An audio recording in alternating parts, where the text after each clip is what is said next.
I remember when Giannis was drafted, and everybody saw his height and athleticism, and they said, this guy could be a cheat code in the NBA one day.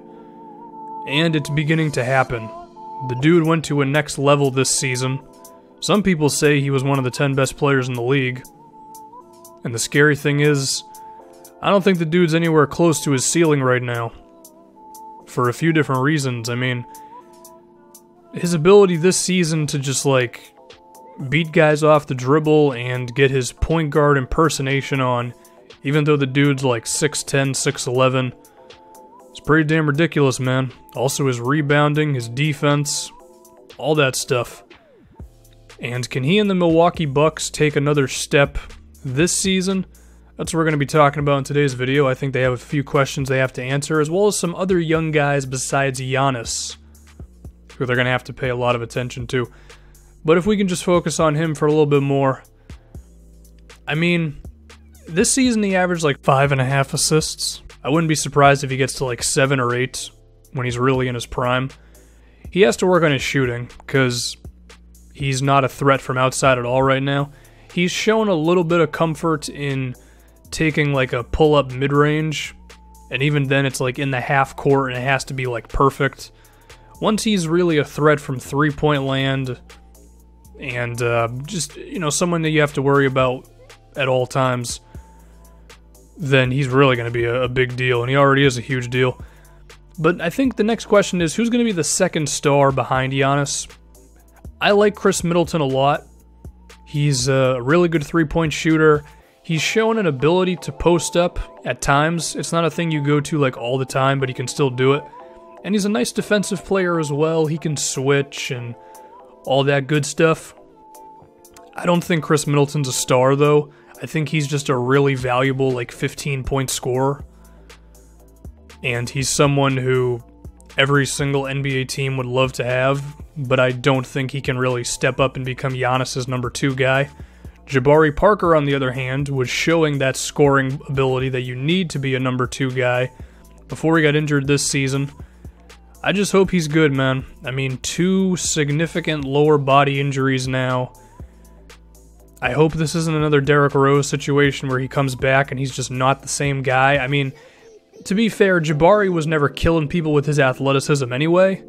But at the same time, if you're just a step slower and you can't jump as high or change directions as quickly, then that's going to be tough. I really hope Parker can come back and be that big-time scorer, because Milwaukee's going to need that second guy. Plus, we just don't want anybody to be injured as well. So, here's hoping, Jabari. But now, if we talk about some of the other guys on the team, you know, there's Malcolm Brogdon. I like Brogdon a lot, similar to Khris Middleton.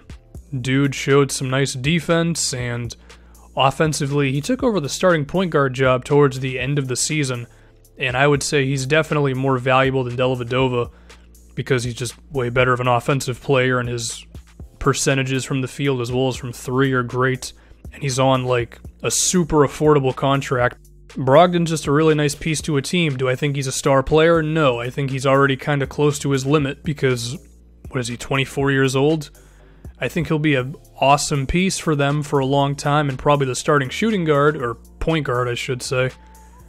But I don't think he can elevate himself to being the second star player of this team either. I think it's really going to rely on Jabari Parker.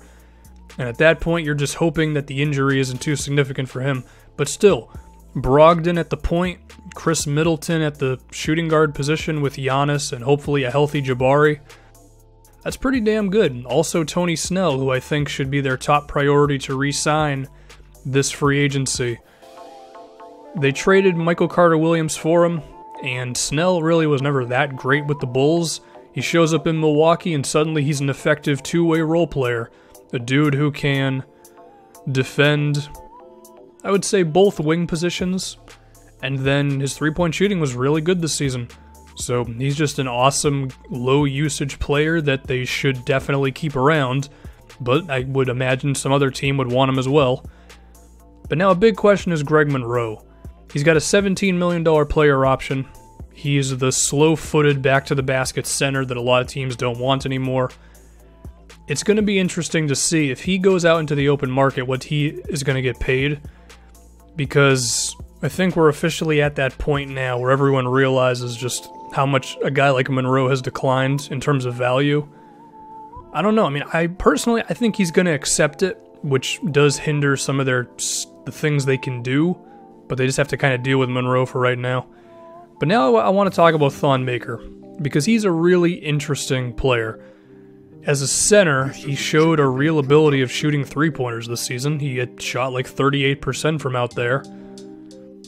And if he's going to be a big dude who can stretch the floor and be a nice athlete who can beat guys off the, well, not the dribble, but beat them in the open floor on like fast breaks and stuff, then he could really be like a modern-day NBA center and be kind of a cheat code similar to Giannis. But what's most intriguing about Maker to me is that the dude showed some real ability to play defense this season. I mean, he could be a guy who could switch onto some perimeter guys and not just be dead in the water if he ends up on a point guard.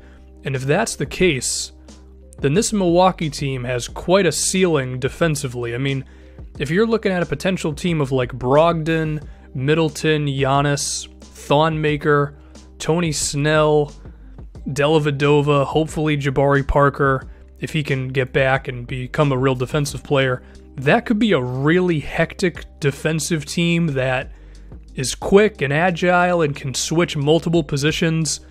I mean, that could be something really special if Maker can really take off defensively. I mentioned Dellavedova a moment ago. Fine backup. I think Brogdon's better than him, but still, I mean, he averages about 4.5 assists a game and he shoots well from three, so I think that's a guy who can play 20 to 25 minutes a game, and you're going to be totally okay with that. Mirza Teletovic, he was a disappointment this year, man. I thought his three-point shooting was going to be a real key for them, and he just didn't shoot well from three. Last season, he shot like 39% from out there. This year, he didn't, so hopefully, moving forward, he'll just get back to his old self. Now, on the flip side, I don't want Michael Beasley to go back to his old self because he embraced the role player type of thing this season. He was actually pretty good. I wouldn't put him on like the high priority to re-sign, but he's a thing. John Henson's okay, but his potential is nowhere near what Thawne Maker's is, because Henson's just kind of like he's good around the rim, but he doesn't do much else besides that. So I like this Milwaukee roster a lot. I think the big questions are, can Thawne Maker become a real two-way player? Can Jabari Parker come back from injury and be the star next to Giannis? And also, what is Giannis' ceiling? You know, as scary as that may sound, this dude is nowhere close to his full potential.